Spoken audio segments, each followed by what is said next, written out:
जय जय स्वामी समर्थ, श्री स्वामी समर्थ। नमस्कार प्रेमळ भक्तांनो, ज्या गोष्टीची आपण मनामध्ये नेहमी ईर्ष्या बाळगत असतो, ज्याची आपण रात्रंदिवस स्वप्न बघत असो, जे ध्येय गाठण्यासाठी आपण कळकळीने प्रयत्न करत असतो, जे सर्व काही मिळवण्यासाठी जेव्हा स्वामींच्या आशीर्वादाची गरज पडते तेव्हा आपण त्यांची मनोभावे भक्ती करत असतो आणि याच भक्तीचं फळ म्हणून भगवंतही आपल्यावर प्रसन्न होतात आणि आपल्या मनातील इच्छा पूर्ण करत असतात।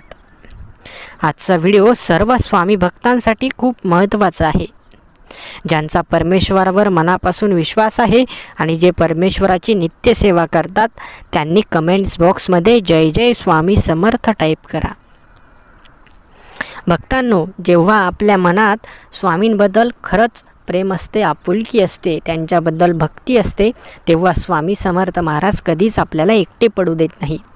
त्यांची महती सांगावी तेवढीच कमी आहे, त्यांच्याबद्दल बोलावं तेवढंच कमी आहे। ते कधीकधी भक्तांना कडवटपणे उत्तरं देतात, परंतु त्यांच्या चांगल्यासाठी देतात। कधीकधी आपल्याला वाईटही अनुभव येत असतील, परंतु त्यामागे जे कारण दडलेलं आहे ते आपण शोधत नाही। आपण फक्त देवाला नाव ठेवतो की देवाने असं केलं, देवाने तसं केलं, देवाने असं नव्हतं वागायला पाहिजे। परंतु बाळांनो, लक्षात घ्या, ज्याचं कर्म जसं आहे फळ त्याला तसंच मिळेल। कधीकधी वाईट गोष्ट आपल्या चांगल्यासाठी होत असते हेही आपल्याला समजत नाही। म्हणून तुमच्या जीवनात जे काही होतं आहे ते तुमच्या चांगल्यासाठीच होतं आहे याची जाणीव तुम्हाला व्हायलाच हवी। आपल्या प्रेमाची माणसंच जेव्हा आपल्या पाठीमध्ये खंजीर खुपसतात तेव्हा खरी आपल्याला देवाची आठवण येते। जेव्हा आपलं दुःख ऐकण्यासाठी, आपलं दुःख समजून घेण्यासाठी कोणीच नसतं ना, तेव्हा फक्त देव आपल्यासोबत असतात।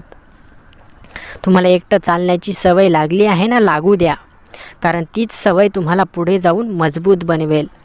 जेव्हा माणसाच्या मदतीसाठी कोणीच नसतं, जेव्हा माणसाच्या मदतीसाठी कोणीच धावून येत नसतं, तेव्हा परमेश्वर त्याच्या मदतीसाठी धावून येत असतात।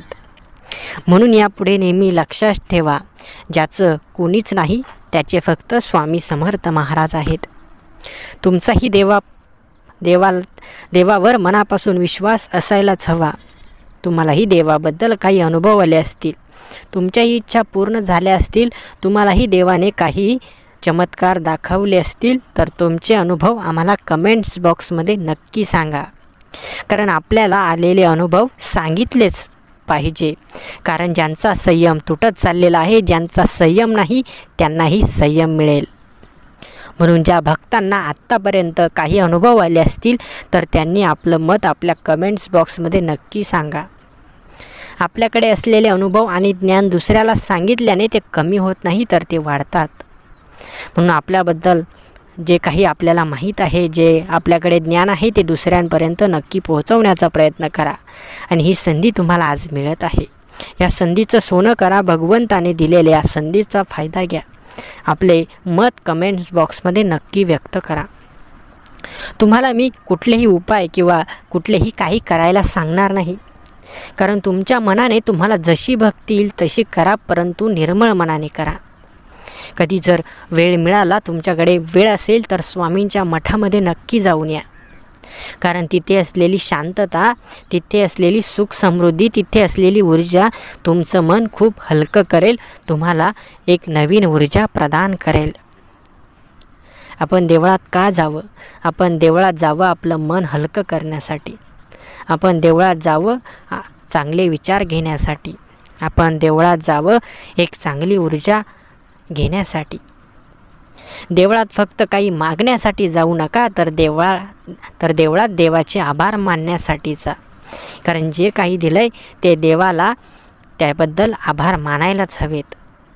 आपण फक्त देवळात कधी जातो? ज्यावेळेस आपल्या डोक्यावर संकट घोंगावत असतं, जेव्हा आपल्याला देवाची खूप गरज असते, फक्त तेव्हाच आपण देवळात जातो। तर असं नका करू।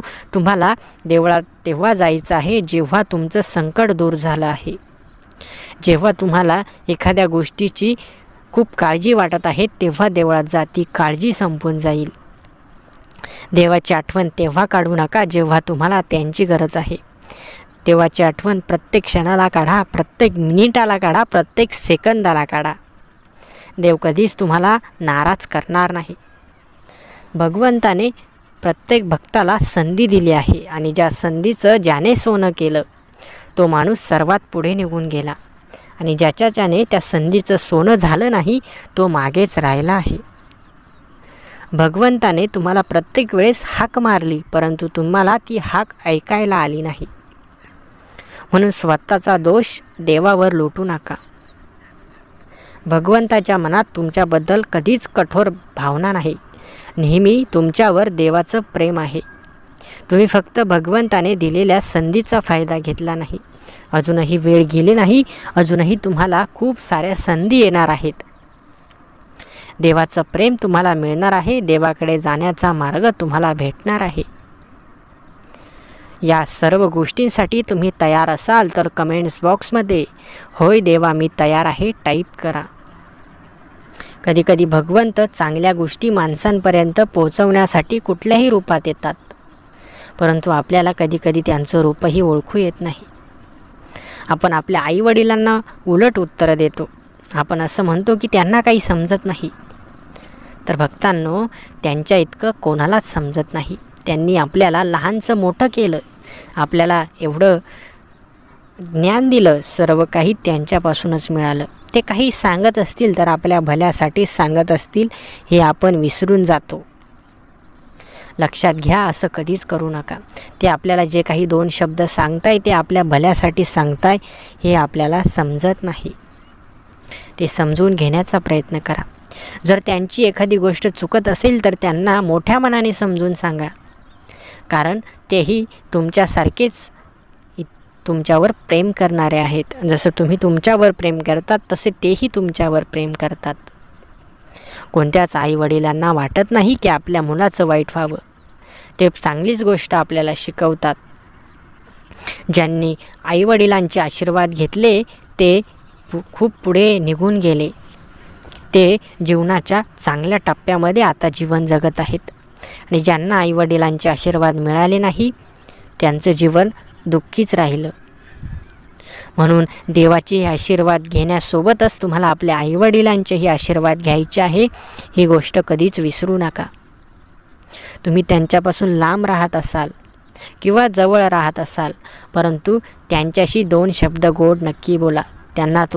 त्यांना तुमच्या पैशांची गरज नाही तर तुमच्या 2 गोड शब्दांची गरज आहे. हे सुंदर जीवन आपल्याला त्यांच्यामुळेच मिळालं आहे. म्हणून आपल्या आईवडिलांची काळजी नक्की घ्या. देव तुम्हाला भरभरून देईल. तुम्हाला मोजताही येणार नाही एवढं देईल. आजचा हा संदेश तुमच्यापर्यंत आला असेल याचं कारण भगवंतच असतील. कारण भगवंताच्या मर्जीशिवाय या जीवनात या जगात कुठलीच गोष्ट शक्य नाही. अशक्य ही शक्य करतील स्वामी.